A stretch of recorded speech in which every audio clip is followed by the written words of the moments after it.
Bueno, este es el temario que vamos a ver en esta clase. Vamos a continuar con lo que son los impactos durante la construcción, luego durante la operación, los impactos producidos a causa de los embalses en el subsistema social y qué medidas aplicamos para mitigar y corregir estos impactos.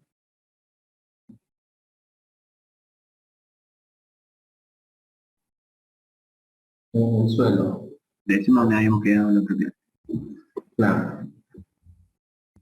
Ahí. A ver. Bueno, con respecto al suelo, se produce un cambio. ¿Por qué? Muchas veces lo que es el uso del suelo, que no esté, digamos, ocupado, es una ventaja. Pero si se lo utiliza para un uso, ya sea para un proyecto así de esta magnitud, o uso forestal, agrícola o ganadero, perjudica, digamos, a un miembro de la comunidad y se considera un impacto que es negativo, digamos. Hay una pérdida de productividad biológica porque se elimina lo que es la vegetación, se produce erosión del suelo, compactación y siempre está el riesgo de lo que es la contaminación del suelo. Esto disminuye lo que es la autorrecuperación de la flora. La erosión de los suelos se puede producir en zonas donde desaparece lo que es la cubierta vegetal y obviamente el movimiento de tierras, digamos, para la construcción de las casas de máquinas, colocación de las tuberías y caminos de acceso. Esto lleva a una consiguiente pérdida del suelo. Se produce una pérdida de estabilidad mecánica porque al mover la tierra, excavar, produce una pérdida de estabilidad del suelo, eh, más los taludes naturales que son de los cerros y el propio cauce. Compactación del suelo porque circulan vehículos y maquinarias pesadas en lugares donde no están preparados, digamos, para esa magnitud de peso. El riesgo de contaminación, porque siempre se derrama combustible o lubricantes que son destinados a la maquinaria. Luego están los deslizamientos de laderas, que se ven afectados, digamos, durante la fase de construcción de las conducciones de lo que es la captación, también los caminos de servicio y obviamente la propia central.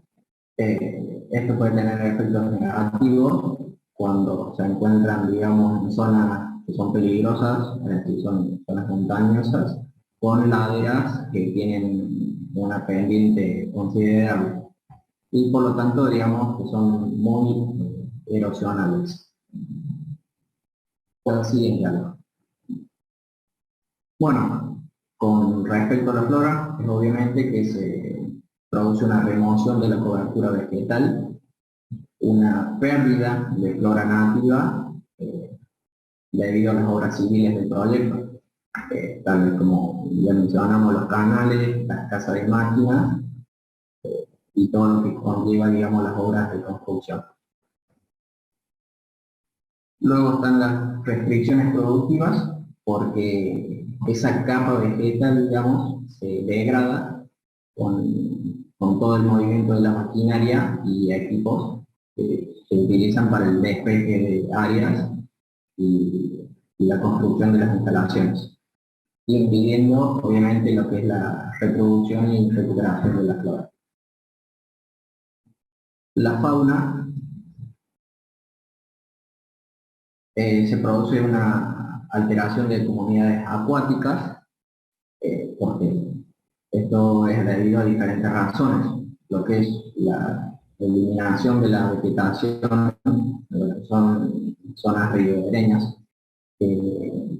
Esto limita, digamos, el alimento de las comunidades acuáticas. que se produce también, hay extracción de árido para la confección de hormigón. Esto conlleva aumento de sólidos en suspensión y también construcción de las obras civiles, lo que es en el cauce del río. La alteración de las comunidades de fauna terrestre, porque todo este tipo de obras civiles y las obras que son de apoyo pueden producir pérdida, digamos, de hábitats de las especies terrestres. Y por último, la pérdida de fauna nativa y con problemas de conservación, digamos. Esto es obvio porque pone en riesgo el normal desarrollo y reproducción de la fauna presente, digamos. El medio humano. ¿Qué pasa con esto? Se produce una alteración de costumbres de las comunidades cercanas, porque afecta, digamos, lo que es el espacio territorial común. Esto, digamos, trae las condiciones de conectividad, libre circulación y los distintos tiempos de desplazamiento de los miembros pertenecientes a la comunidad. ¿Qué pasa con esto? Sabemos que para la construcción de una obra de esta magnitud es necesaria una gran cantidad de mano de obra. Esto se refleja, digamos, en nuevos asentamientos, se denominan población migratoria, y la relación entre esta población migratoria y la que ya existía pueden producir conflictos en lo que es la alteración de derechos e intereses individuales. Entonces, un impacto pega de forma negativa. Incremento de habitantes en centros urbanos cercanos, porque implica una serie de demandas adicionales sobre los servicios básicos que son vivienda, salud, agua potable y demás. Y como estas zonas no tienen gran desarrollo, digamos, urbano, eh, esta alza de demanda puede provocar, digamos, un trastorno en los habitantes. Aumento en las posibilidades de empleo, porque es obvio que se requiere mucha mano de obra temporal, eh, mano de obra calificada y no calificada. Esto conlleva un incremento en la actividad económica, porque es obviamente que el flujo de lo que son los gastos genera la construcción del proyecto, genera un efecto positivo en lo que es la economía local y regional. Y un aumento del tránsito vehicular, porque el traslado de personas y el transporte de materias primas, escombros, producen un aumento en el número de vehículos en el sector. Esto aumenta, digamos, los tiempos de viaje y lo que es importante, un riesgo de accidentes. La siguiente, áreas protegidas. Se produce una modificación en las reservas naturales o parques porque tienen o sea, tanto las reservas naturales como los propios parques nacionales tienen muchas veces, digamos, un potencial hidroeléctrico, lo que provoca que sean afectados por este tipo de proyectos. Algo importante que para esa, digamos, esa rama, que es una alteración del patrimonio arqueológico. El movimiento de tierras puede acarrear, digamos, el desentierro de un patrimonio arqueológico conocido o desconocido. En cuanto al paisaje y turismo, las actividades pueden afectar a diversas actividades turísticas, pesca, deportes acuáticos o, digamos, una simple admiración del paisaje. El medio construido. Sí, hay un riesgo de deterioro de las vías de tránsito, porque se produce el aumento de un flujo de vehículos y maquinaria pesada, es propiamente para la obra, puede causar, digamos, el interior de caminos, de lo que son zonas aisladas, que no están preparados para este tipo de tránsito.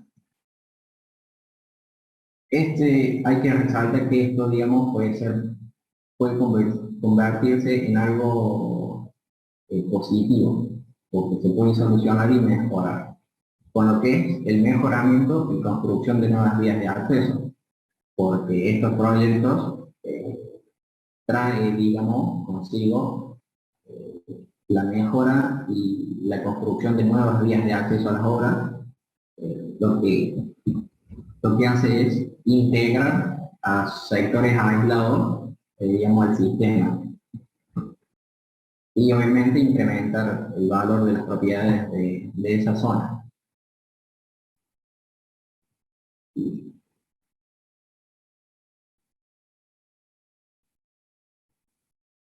Hola, soy Jerez y voy a hablar de los impactos en la etapa de operación en una central hidroeléctrica. ¿Se escucha? Sí, se escucha bien. Ah, bien. Ah, bien. Sí, Bueno, sí, y voy a hablar sobre el impacto en los siguientes subsistemas que son naturales del clima, recursos hídricos, geomorfología y flora y fauna.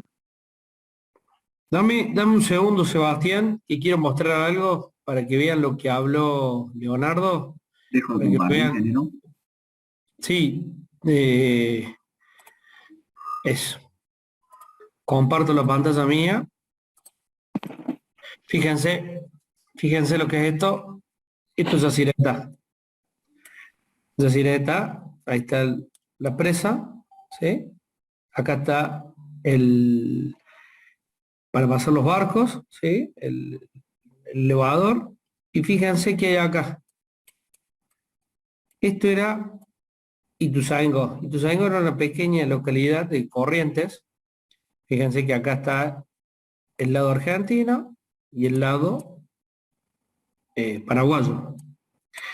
Entonces Ituzaingó creció gracias a que la gente tenía que vivir en algún lugar. Entonces creció Ituzaingó, un lugar que era un pueblo joven, pero 1950, pero ¿qué les quiero decir? Creció, ¿por qué? Porque la represa permitió un paso internacional entre los países, ¿no? Además de ser una fuente de energía y de control de agua. Pero fíjense la zona inundada, fíjense lo que es esto, fíjense, miren esto. Miren la dimensión de lo inundado, ¿sí? Llega hasta la capital de Misiones, ahí en Posadas. Exactamente. O sea, la central se ocupa de la limpieza de todo eso, está Posadas ahí. Fíjense hasta dónde se afectó. Fíjense. Entonces, ¿para qué les muestro esto? Les muestro esto porque es interesante saber de qué estamos hablando y para que entiendan la magnitud de lo que es una gran central hidroeléctrica. ¿Sí? Sí. ¿Cómo?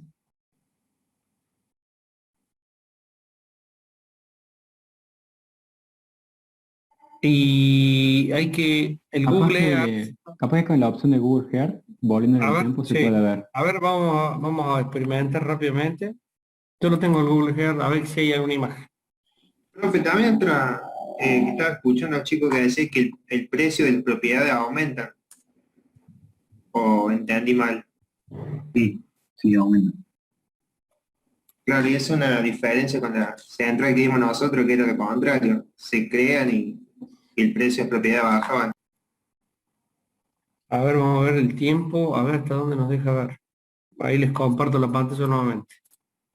Así ven lo Sí, importante pasa que de Google Earth. la empresa, la instalación de la central promueve otras actividades también, como cosas náuticas, esas cosas, entonces hace que la economía crezca.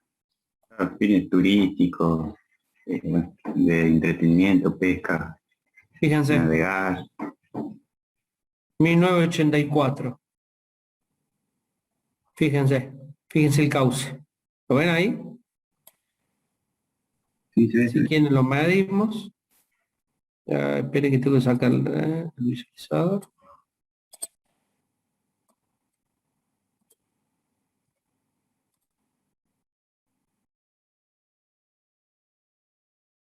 ¿3.000 metros? ¿9 kilómetros? Sí. Bueno, el ancho. Fíjense, 3 kilómetros. ¿Sí? Más o menos 3 kilómetros. A ver esta parte. Sí, 4. Y ahora vamos a la actualidad. Fíjense, está bueno esto del temporal. ¿Cómo cambió todo esto? Por supuesto que no afectó mucha población, Chacireta. Y Posadas, está igual. Sí se han hecho murallas acá. Yo no lo conozco. Sí se han hecho murallas acá debe para haber contener. mucho tratamiento costero ahí. ¿Eh? Fíjense cómo el agua se introdujo acá y acá no estaba introducida el agua.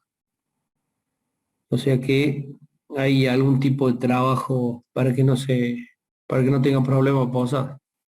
Fíjense. Impresionante, es muy bueno esto para analizar el antes y el después sobre todo del campo, el campo cómo evolucionó con el pasar de los años, cómo avanzó sobre el bosque, Y se que lleva años desaparecieron anteriores. varias islas, ¿eh? Chau, no, se parecieron. La isla que Así que está bueno, enfrente de Posada ahí desaparece. sigan, todo suyo. O sea que bueno, justo se fue. Pero que la zona, lo de trabajo de tierra y movimiento de tierra es en una parte chica, digamos, porque solamente hay trabajo sobre el paredón, el resto se inunda todo. No sé, ahí los chicos. ¿Cómo? No, no, que me refiero a que toda la parte que hablaron los chicos recién de remoción de tierra y demás, afecte solamente la parte del paredón o No, cercanía no, del no. paredón. No, la zona inundada también porque eso tarde o temprano te termina generando gases por la descomposición del material orgánico que Ah, inunda. Entonces Tenés también lo que tenés que limpiar. talar, tenés que talar todo, no tiene que quedar materia orgánica porque ahora van a explicar eso, todo lo que se produce con eso, con esa bien, comida. bien. Ah, seguí la siguiente.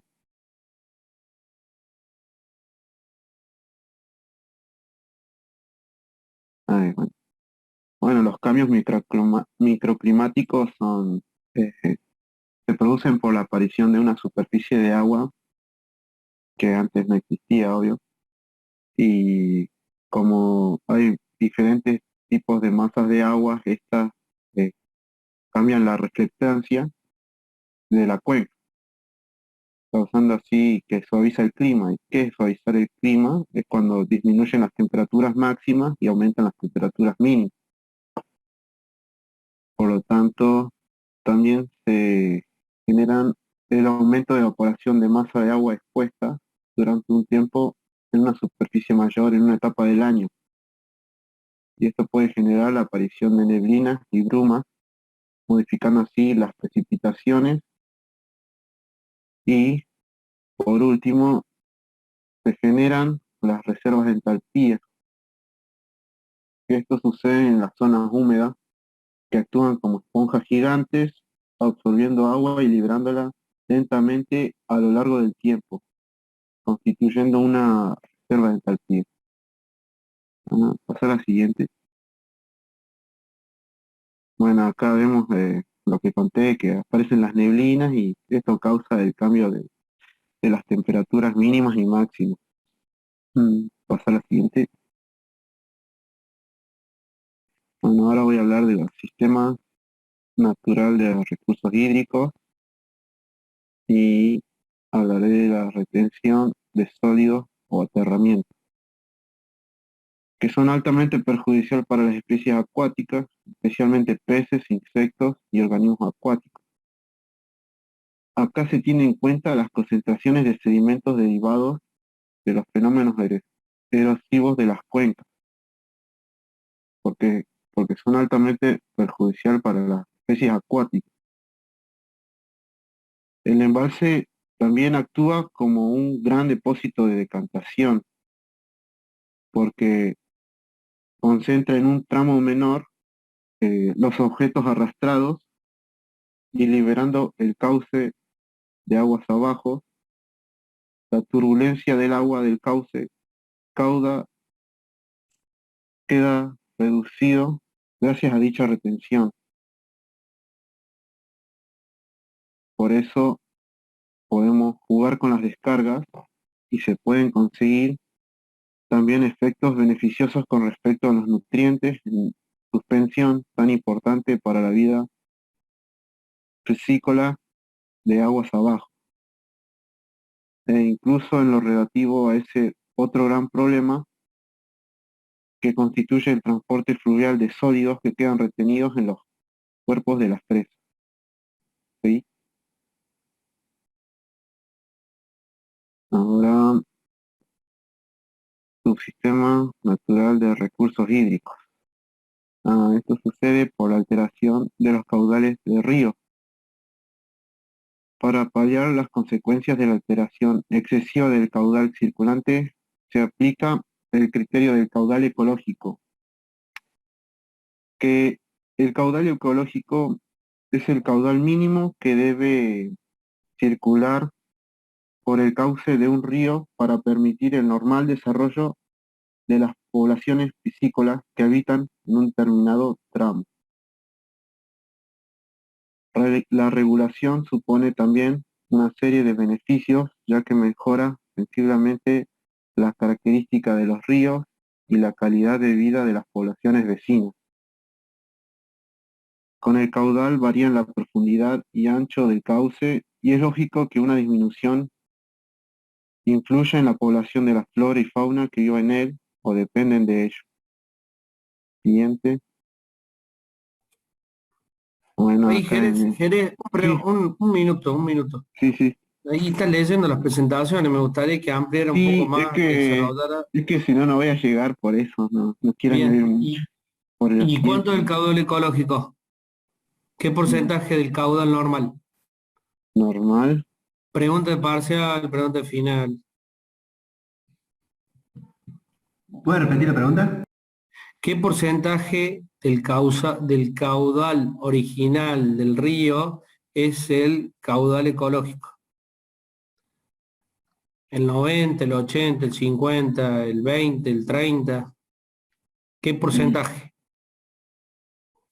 En la Y clase ves, pasada dijimos que el río Suquía tenía 0, porque el río Suquía pasa a nacer en la central San Roque. O sea, 0. Ni siquiera un... ¿Cuál sería el porcentaje? y ¿Los otros miembros del grupo? debe ser el necesario para permitir el normal desarrollo de las poblaciones. Según los estudios, ¿cuánto es promedio?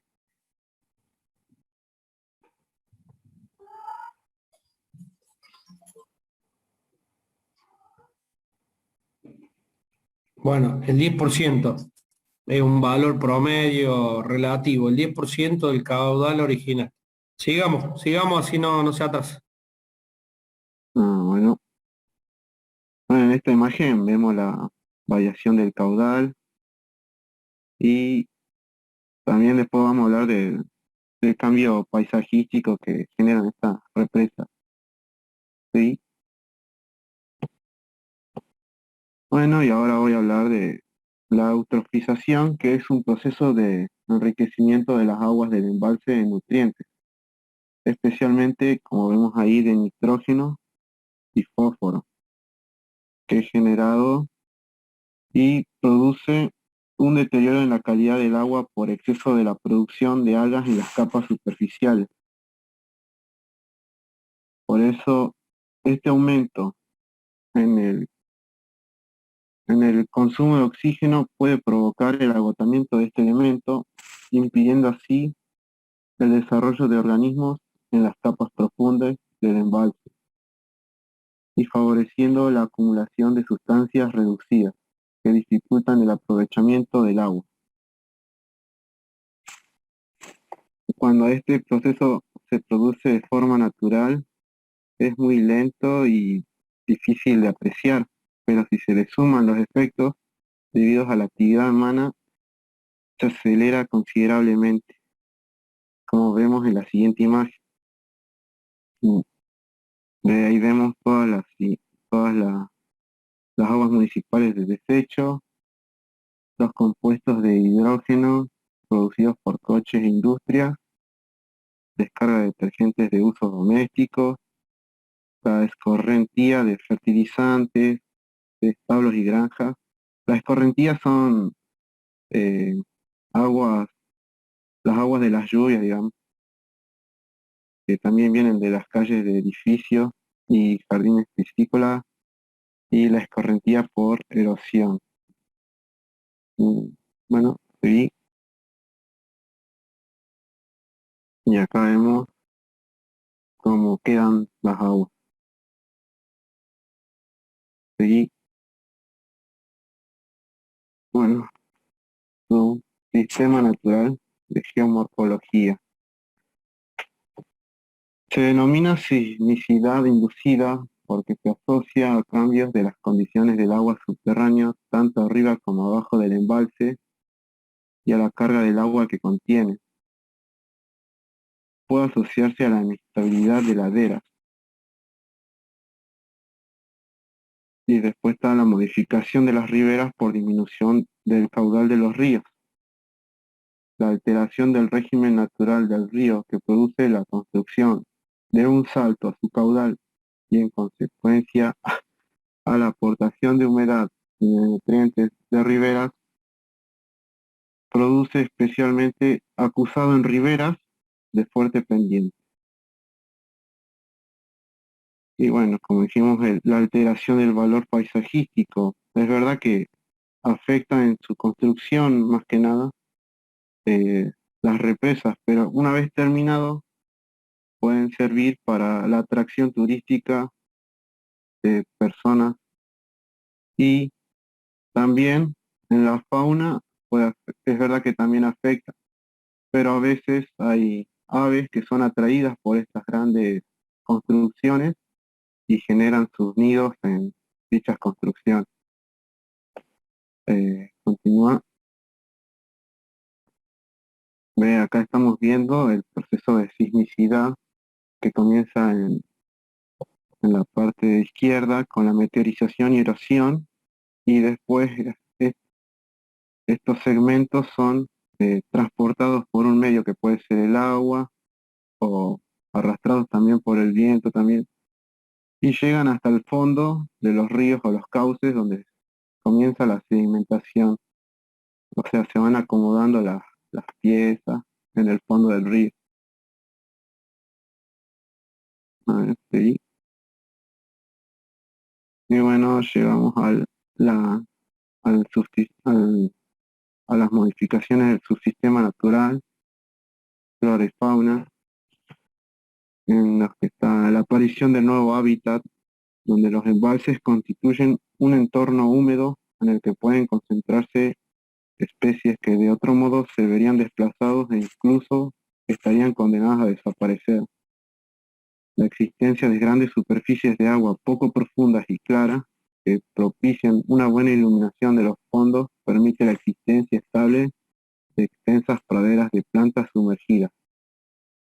¿Sí?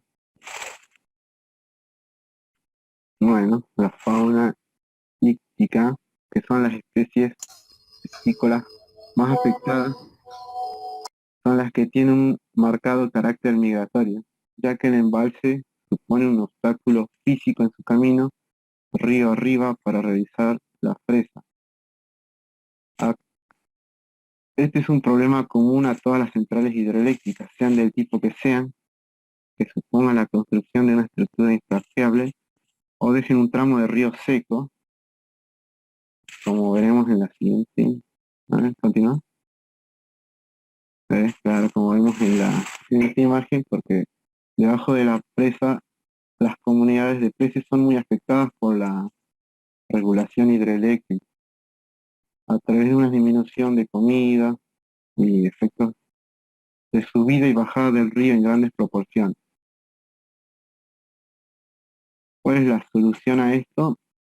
Es la construcción de dispositivos que permiten a las especies afectadas franquear el obstáculo.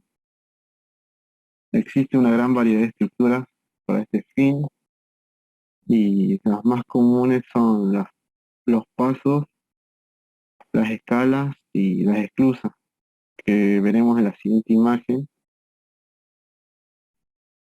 que pueden ser sencillas como en la imagen izquierda, que son simplemente son escalas así, y ese creo que es de menor tramo que el de la derecha, porque el de la derecha está más diferenciado de los escalones, y como vemos ahí son lugares en los que van subiendo los peces y se van agrupando, pero el objetivo de que los peces es que puedan subir hasta la parte superior del embalse con mayor facilidad.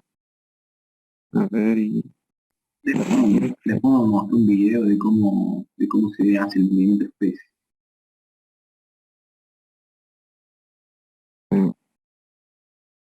y bueno, lo último sería fauna terrestre. El efecto más acusado es el de barrera, ya que el embalse puede impedir o dificultar los movimientos locales o migratorios de animales que solo son capaces de atravesar cursos de agua estrechos o de pequeño caudal, y por lo tanto de poca profundidad. El factor regional que limita más el crecimiento de la fauna es la escasez de agua en los meses de estiaje.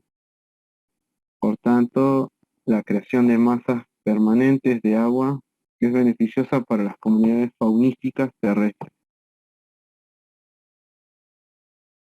Continúa. Bueno, ahora vamos a hablar un poco de lo que son los impactos de los embalses. En este caso nos pareció oportuno mencionar lo que fue la Comisión Mundial de Represas, más que nada porque marca una tendencia o algo que, digamos, un antes y después, que fue la década de los 90, así como veíamos en la unidad anterior el protocolo de Kioto, que bueno, si bien se puede analizar si tuvo éxito o no, esta Comisión Mundial de Represas es contemporánea también, es del año 98, y surge, digamos, en respuesta a la gran oposición que había en ese momento a las grandes represas, la cual, bueno, fue formada por el Banco Mundial y por la Unión Mundial para la Naturaleza, ¿cierto? Justamente buscando o en respuesta a esa gran oposición, la cual tenía como objetivo revisar la eficacia de las grandes represas para impulsar desarrollo y evaluar alternativas para desarrollar recursos hídricos y energéticos. Y a su vez desarrollar criterios, lineamientos o una normativa que sea internacionalmente aceptable para, digamos, lo relacionado con las represas, el diagnóstico, construcción, operación, monitoreo, desmantelamiento de las mismas.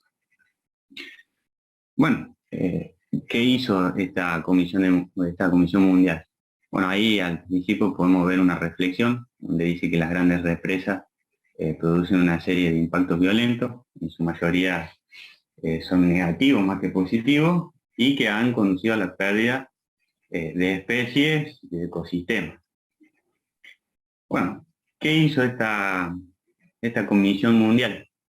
Bueno, fue conformada por distintos integrantes que eran interesados de las distintas partes, ya sea de las que teóricamente se beneficiaban o las que estaban en contra, Y bueno, a través de estudios en las grandes represas, en 5 continentes, de muchísimas represas, del orden de las 150 represas más o menos, en 56 países, digamos, estudios digamos, más pequeños, pero que aportaban lo suyo, revisiones, audiencias, determinó o llevó, digamos, realizó una serie de estudios de a ver cuál era el verdadero impacto, los beneficios y las consecuencias, básicamente. Luego de estos estudios, en el año 2000, es decir, se forma en el 98 y recién en el año 2000 emite un informe, que fueron casi 2 años de trabajo, donde en el informe determinó las siguientes conclusiones. Una de ellas era que las grandes represas habían obligado a dejar sus hogares entre 40 y 80 millones de personas, había afectado a poblaciones indígenas, grandes cambios económicos, un impacto económico como ya se mencionó, donde, bueno, ahí también menciona un poco de que se beneficiaban algunos y otros no, y también problemas de la salud, tanto física como mental, de las personas que vivían ahí, desintegración de comunidades, sobre todo más que nada, como recién mencioné, las indígenas. A su vez, bueno, también dijo que las grandes represas generan grandes daños ambientales, como extinción de peces, la migración de los mismos, pérdida de bosques, de humedales, de tierras agrícolas, etcétera. Son una gran serie de desventajas o de impactos negativos que tenía. A través de todos estos estudios y estas conclusiones que sacó, que llegó, planteó una serie de recomendaciones. Entre ellas estaba que se priorice, antes de construir un embalse, se priorice, digamos, aumentar, maximizar el rendimiento de los que ya están construidos. En caso de que no se pueda, si se construye uno que tenga la aceptación de todas las partes, de todas las personas afectadas, plantear mecanismos para indemnizar a las personas afectadas, realizar estudios y análisis periódicos de, digamos, de todo en este caso estamos hablando puntualmente del impacto ambiental, pero en líneas generales, digamos, un mantenimiento crónico, por así decirlo. Y bueno, desarrollarse, nada más, representar la situación de, bueno, lo que ya dije de que todas las partes, principalmente que todas las partes estén de acuerdo. En caso de que no se pueda maximizar, pero la prioridad sería maximizar los recursos, es decir, las represas que ya están en funcionamiento. A ver, pasa lejos. Eso sería todo. Bueno, esto, nada más mencionar que no hizo referencia solamente a las represas, digamos, relacionadas a la generación de energía eléctrica, sino a las grandes represas en sí, ya sea para generación eléctrica, turismo, riego, etc. A ver el foco. Bueno, eso es más o menos todo lo que fui hablando, cuáles fueron las conclusiones, las recomendaciones, qué fue lo que hizo. Bueno, más que nada nos pareció interesante mencionarlo porque es contemporáneo el protocolo de Kioto y, digamos, marca un punto o un quiebre en el tiempo sobre un antes y después en cuanto al medio ambiente. Y algo que antes por ahí no se le prestaba atención, en la década de los 90 empezó a ganar peso. Acá lo podemos ver. Ahí pasa Alejo.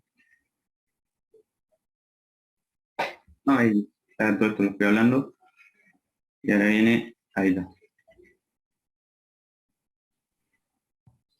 Bueno, resumiendo un poco, digamos, lo que dijo mi compañero, los grandes impactos que se producen son empeoramiento de la calidad, salubridad de las aguas, tanto río arriba como río abajo, porque se produce una modificación de lo que son las cuencas hidrográficas. ¿Por qué? Porque bloquear lo que es el flujo natural causa aumentos en la sedimentación y acumulación de lo que son nutrientes y organismos.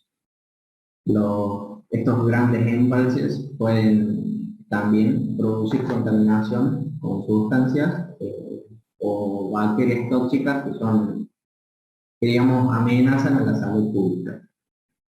Hay una degradación de los ecosistemas acuáticos, son, digamos, las grandes represas son la principal causa física de esta degradación. Hay impactos a la biodiversidad, por ejemplo, afecciones a especies de peces migratorios que son muy graves por la construcción de estas obras en sus hábitats. Impacto, digamos, en el cambio climático por el aumento en la emisión de lo que son gases de efecto invernadero causados por la propia descomposición de materia orgánica que ha sido inundada por la obra, digamos. Y efectos sísmicos de las grandes represas, digamos, pueden producir por la alta presión del agua del embalse, lo cual puede, digamos, lubricar las fallas tectónicas existentes y reducir el rozamiento, digamos, de las superficies de las rocas subterráneas. Pasar. Resumiendo todo esto, en la zona, lo que es la zona inundada, hay una pérdida de recursos edáficos, es todo, digamos, lo relacionado al suelo, debido a la propia inundación. Hay un aporte de residuos al embalse, por lo que son las actividades recreativas, y también una contaminación del aire, por lo que es el tráfico inducido. Descomposición orgánica del embalse, que ya mencionamos. Hay un proceso de eutrofización que simplemente es una deficiencia en la cantidad de oxígeno disuelto. Bueno, sedimentación en el embalse, lo que disminuye, digamos, el volumen útil y lo que ocasiona, digamos, una posible obstrucción de las tomas y descarga de agua. Cambio en el paisaje, obviamente, como consecuencia desaparece, digamos, algunos de sus elementos característicos, porque aparece, digamos, la obra en esa zona. Hay inestabilidad de taludes causadas por lo que es el oleaje y la fluctuación de lo que son los niveles del agua. Alteraciones de la fauna y de la vegetación porque se modifica su hábitat natural. Y erosión, digamos, de lo que son las laderas del embalse por la propia acción del oleaje. Hay una estratificación de temperatura en el embalse, lo que a su vez es origen de una gama de cambios en la calidad de agua. Y bueno, lo que es aguas abajo, lo que son desfavorables, hay una erosión del cauce por la propia retención de lo que son sedimentos aguas arriba. Hay un impacto sobre la biota, que es, digamos, la flora y fauna, debido a la variación en la calidad del agua. Hay una posible eliminación, digamos, de nutrientes en el contenido del agua, con lo que es un efecto, digamos, principal en lo que son los agroecosistemas. Descarga de agua con temperaturas inadecuadas, digamos, para los usos aguas abajo. Y hay un impacto en los peces, también en los cultivos y demás relacionados, debido al cambio de temperatura de las aguas. Y los favorables, digamos, sobre los usos del suelo, al aumentar el control de inundaciones y altas posibilidades de lo que es irrigación, es decir, el riego natural del agua, lo que es agroecosistema. Y obviamente un control de contaminaciones al regular el caudal en épocas de estiaje, es decir, cuando el caudal está en su mínimo. Pásalo.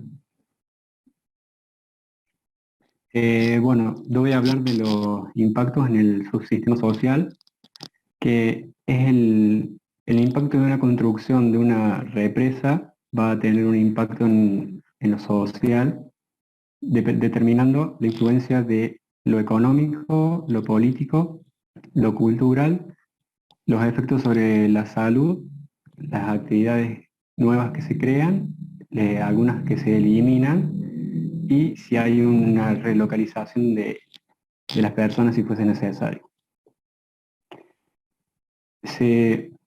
Los diferentes aspectos que componen el subsistema social son los impactos económicos, los impactos en la población, en el turismo, en la cultura y en la salud.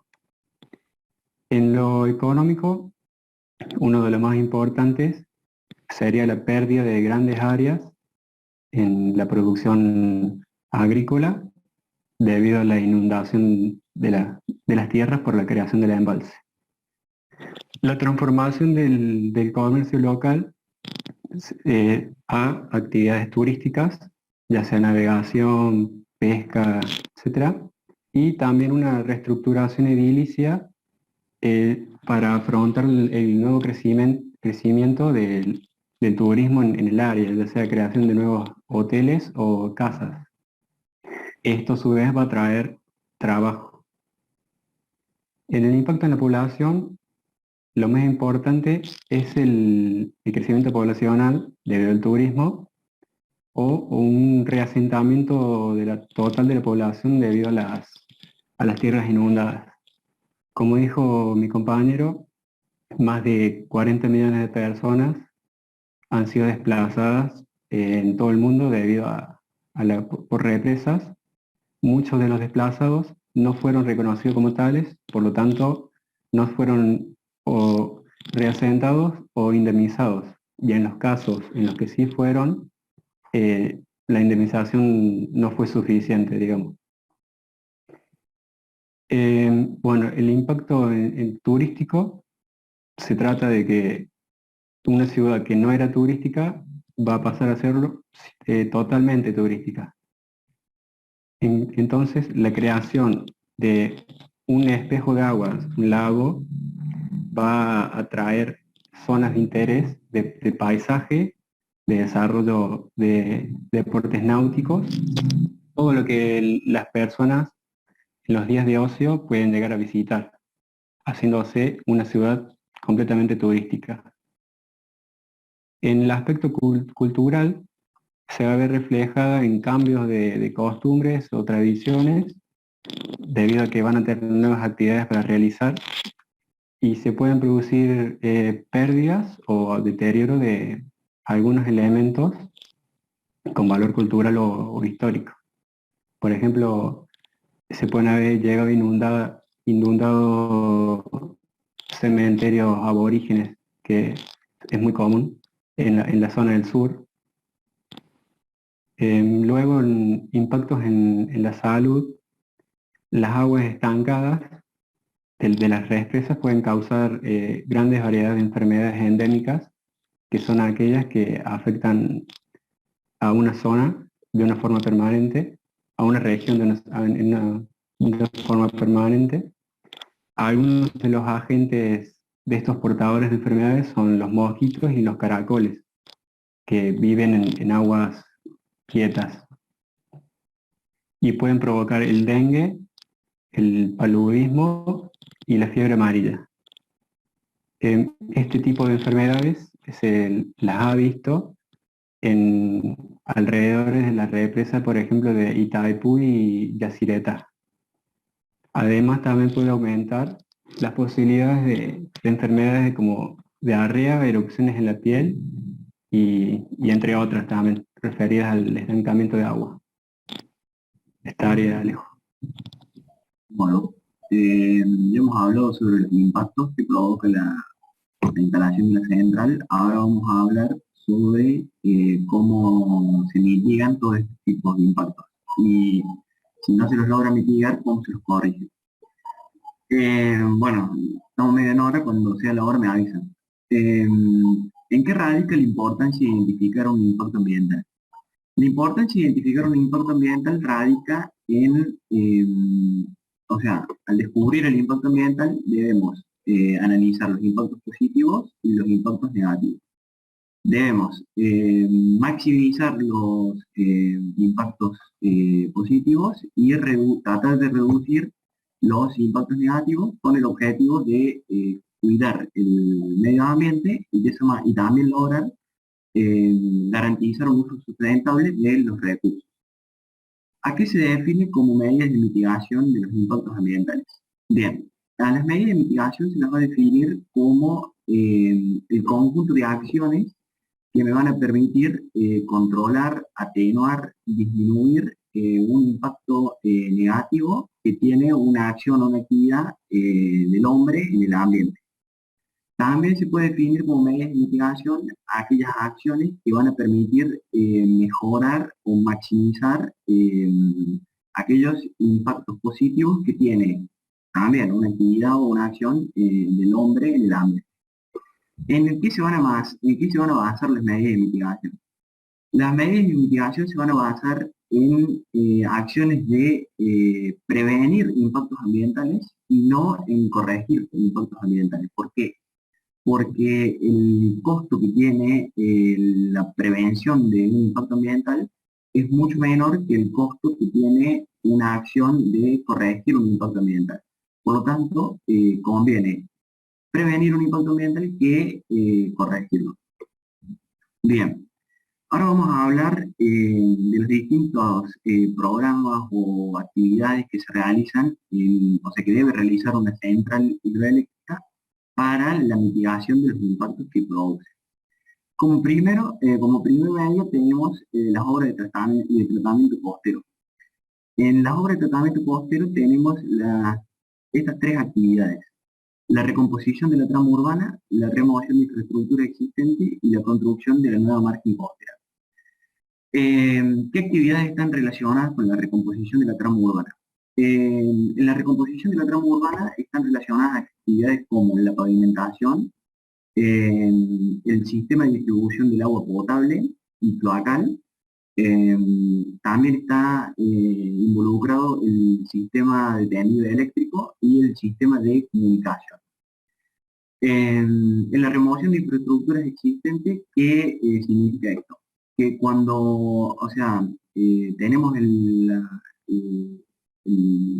dique o la presa, hace que se acumule agua. Al acumularse agua empieza a subir el nivel del agua y va inundando ciertas infraestructuras. Esas infraestructuras es necesario removerlas, de manera que no perjudiquen alguna actividad que se pueda llegar a realizar en el embalse. Y por último, las actividades que se realizan en la construcción de la nueva margen costera, lo que se hace es, si tenemos poblaciones pegadas a lo que es el embalse, como veíamos en las imágenes de lo que es Ituzaingó y Posada, es necesario proteger de alguna manera a las poblaciones de que cuando tengamos inundaciones aumente el nivel del embalse. Ese tipo de obras se logra realizar con este tipo de máquinas. Esta foto es sacada la saqué de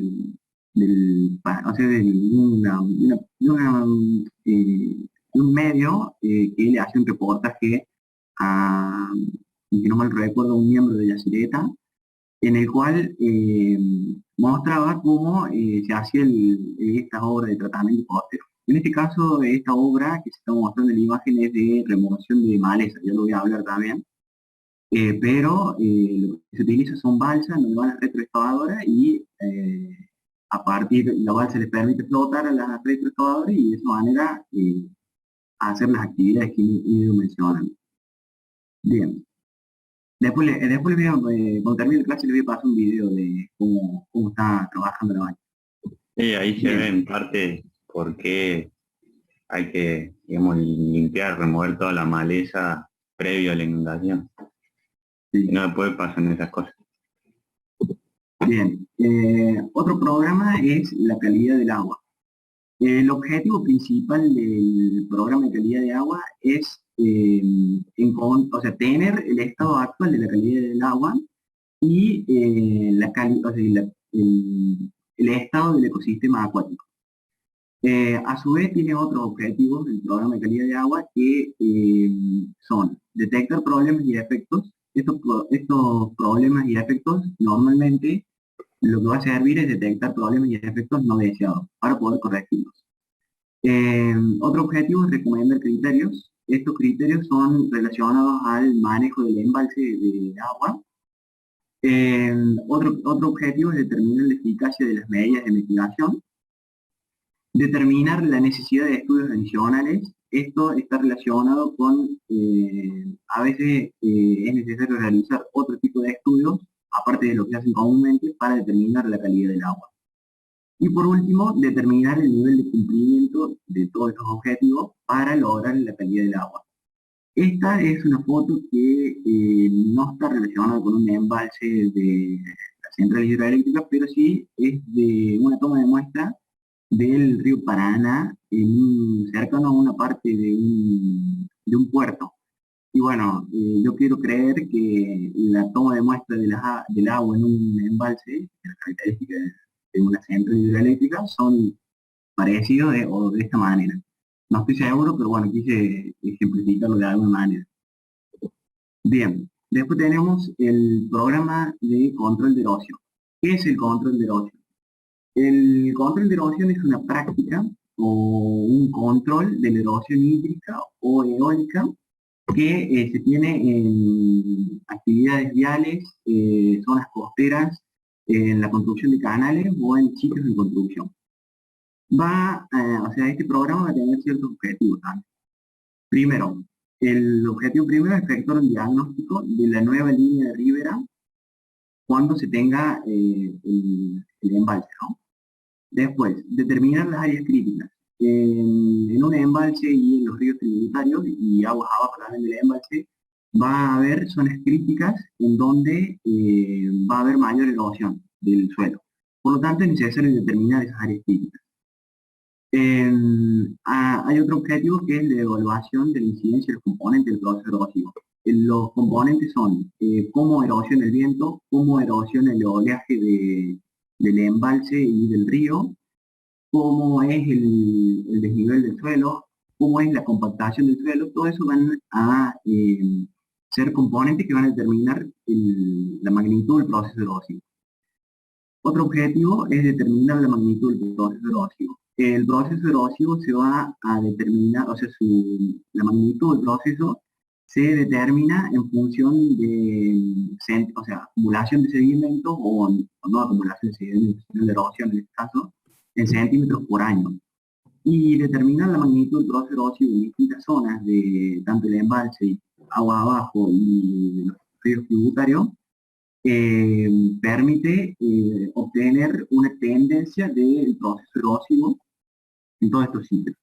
Alejo, te interrumpo. Seguimos después, ahí me están diciendo que tienen otra clase, así que los dejo. Bueno. Me queda en un minuto. ¿Está Gómez David? Me faltan 3 alumnos. Gómez David no está. No lo veo. A Juárez Pedro.